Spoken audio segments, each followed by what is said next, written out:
Aqui em Cabo Verde, o Presidente da República, em declarações à Rádio de Cabo Verde, lamentou a morte de Odair Muniz, repudiou as declarações de André Ventura, o líder da extrema-direita, que hoje disse aos jornalistas que nada indica que a polícia agiu de forma despropositada e inadequada quando disparou sobre Odair Muniz na Cova da Moura. Ventura acrescentou que o policial responsável pelo disparo mortal devia ser louvado e não perseguido. Palavras do líder da extrema-direita em Portugal.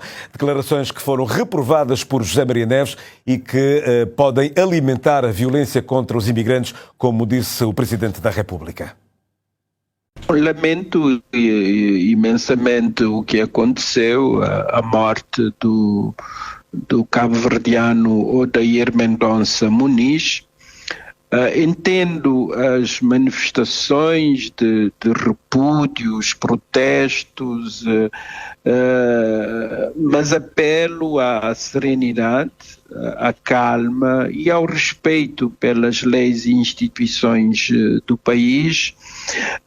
Repudio também veementemente as declarações anti-imigrantes, que podem gerar mais ódio, mais violência e apelo, neste caso, ao bom senso e ao equilíbrio no tratamento dessa questão e manifesto a minha solidariedade às famílias, aos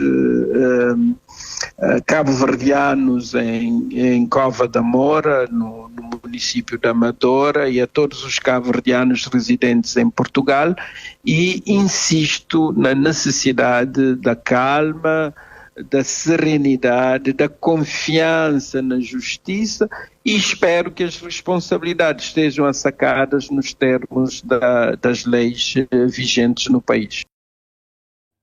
As observações e os apelos do Presidente da República feitos esta noite à Rádio de Cabo Verde.